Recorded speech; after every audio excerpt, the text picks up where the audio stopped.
जनता के आक्रोश ने परमेश्वर मुखिया का खात्मा किया। गिरिराज सिंह ने इनको गांधीवादी कहा था, इसी परमेश्वर मुखिया को। इस तरह के हत्यारे, इस तरह के नरसंहारियों का हश्र यही होता है। रणवीर सिन्हा ने बिहार के भीतर कई सारे नरसंहार को अंजाम दिया। जमींदारी और सामंती ताकतें अगर सेना बनाकर सर उठाने की कोशिश करेगी तो फिर से उनको फन को कुचल दिया जाएगा। पूरा बिहार जल रहा था एक हत्यारे की हत्या के बाद उसके समर्थन में।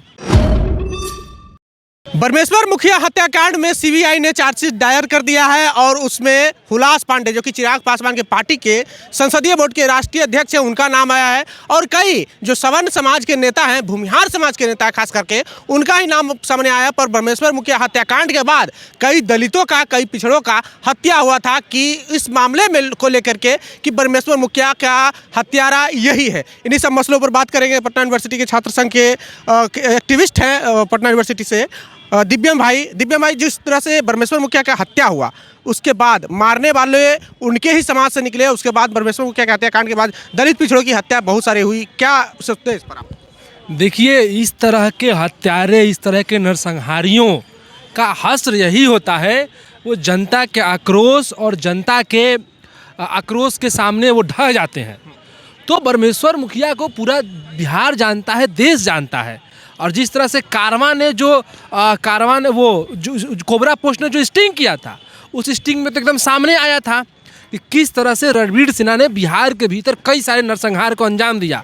लक्ष्मणपुर बातें नरसंहार आप याद कर लीजिए, सिनारी याद कर लीजिए, आप तमामियापुर आप याद कर लीजिए। जिस तरीके से दलितों को नरसंहार किया गया, उनके बहू बेटियों को गया, जघन्य अपराध ऐसे ऐसे थे कि आपको हमारे आज भी हमारे और आपको पढ़ करके हमारे रोंगटे खड़े हो जाते हैं कि गर्भवती महिलाओं के पेट चीर करके और नवजात पे टांग दिया गया था। और ये कहा गया था कि अगर ये जन्मेंगे तो ये नक्सली होंगे।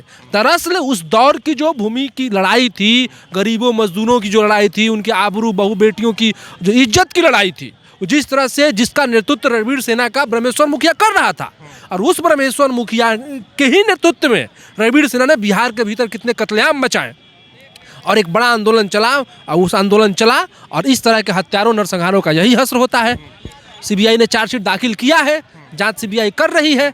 तो जनता के आक्रोश ने बरमेश्वर मुखिया का खात्मा किया। अच्छा, बरमेश्वर मुखिया के मारने वाले अपने ही समाज से लोग हैं, पर उसके बाद उनके हत्या के बाद जो है लगातार कई दलित पिछड़ों का हत्या हुआ, ये जान करके, ये बता करके कि ये बरमेश्वर मुखिया का हत्यारा है। देखिए, दलित पिछड़ों की हत्या उनके मरने के बाद भी नहीं हुआ है, मैं वही कह रहा हूँ कि उसके पहले भी हुआ है। और आप उस सीन को याद कीजिए जब बरमेश्वर मुखिया की जनता के आक्रोश में उन्हें धराशायी कर दिया था, उनकी हत्या हुई थी, कि पूरे बिहार का क्या स्थिति था। पूरा बिहार जल रहा था एक हत्यारे की हत्या के बाद उसके समर्थन में, और सरकारें मुखदर्शक थीं।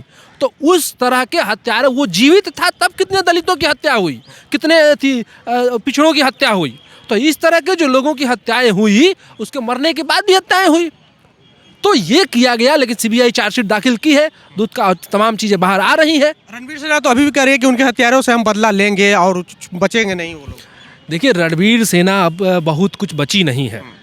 वो राख से कुछ बनाने की वो लोग कोशिश कर रहे हैं। एक दौर था कि रणवीर सिन्हा के खिलाफ सीपीआई एमएल ने भी मूवमेंट किया और वो संघर्ष रहा, और उसको अब ख़त्म किया जा चुका है। और इस तरह की अगर जमींदारी और सामंती ताकतें अगर सेना बनाकर सर उठाने की कोशिश करेगी तो फिर से उनको फन को कुचल दिया जाएगा। अच्छा, कौन कौन सी प्रमुख नरसंहार है जो बरमेश्वर मुखिया पर आरोप लगा था या फिर उनमें संलिप्त थे, और कितने लोगों की अभी तक लगभग वो हत्या कर चुके हैं? जैसे उस दौर में जितनी प्राइवेट सेनाएं काम कर रही थी, चाहे वो सनलाइट सेना थी, चाहे रणवीर सेना थी, आप तमाम जनसंहारों में उन लोगों का ही हाथ था और किसी का हाथ नहीं था। आप लक्ष्मणपुर बातें को देख लीजिए, मैंने फिर कह रहा हूँ, आप सिनारी देख लीजिए, आप अरवल के भीतर जो जनसंहार हुआ उसको देख लीजिए, आप मियाँपुर को देख लीजिए। तो तमाम जनसंहारों में कि जिस तरह से दलित पिछड़ों को गांव के गांव साफ कर दिए गए, महिलाओं को मारा गया, बच्चों को मारा गया, जिस तरह से तमाम लोगों को मारा गया, वो तमाम हत्याकांडों में, नरसंहारों में उस दौर में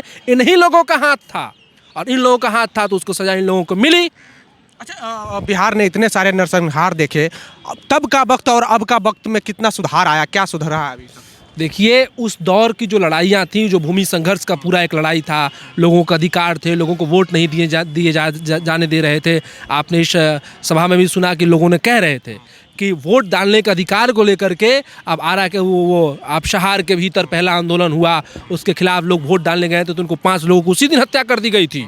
तो इस तरह के उस दौर का जो पूरा का पूरा किसान मजदूर संघर्ष था, उस संघर्ष के खिलाफ एक बड़ी गुलबंदी थी और उसमें इन लोगों ने प्रत्युत्तर में लोगों को जो मारना चाहा, लोग भी एक गुलबंद हुए, इनको जवाब देना शुरू किए।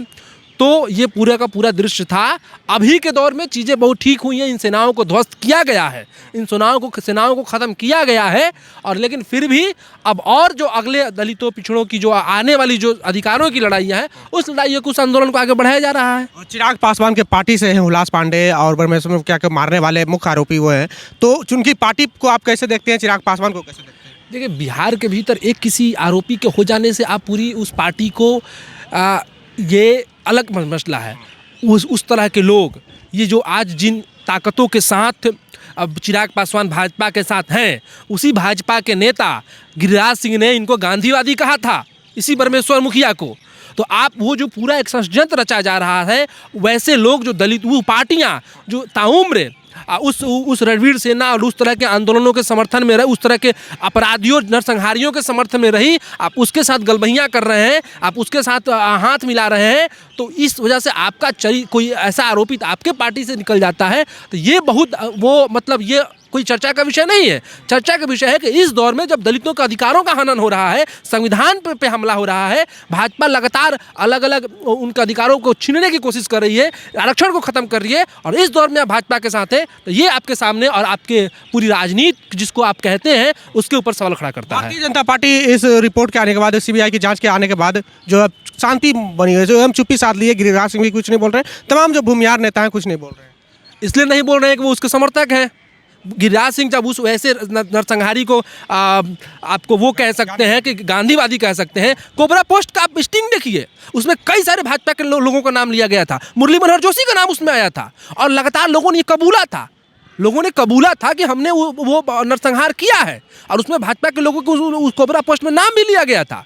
तो वो तो साफ है कि भाजपा उस रणवीर सेना, उस तरह के सामंती ताकतों के साथ हमेशा रही है, और इस दौर में वही कर रही है, वो पूंजीपतियों के साथ है। तो सामंती पूंजीपतियों का जो गठजोड़ है, उसके साथ भाजपा है। चलिए, तो हमारे साथ में दिव्यम थे जो कि पटना यूनिवर्सिटी के सोशल एक्टिविस्ट हैं, पटना यूनिवर्सिटी से हैं। और जो स्थिति है, जो भारतीय जनता पार्टी के जो नेता हैं गिरिराज सिंह, और वो जो बिहार के तमाम भूमिहार नेता हैं, वो परमेश्वर मुखिया को कहते थे कि बिहार के गांधी हैं, पर वो नरसंहारी व्यक्ति को मारने वाला कोई और नहीं, उसका अपना ही निकला हुलास पांडे और भी कई लोग। बहरहाल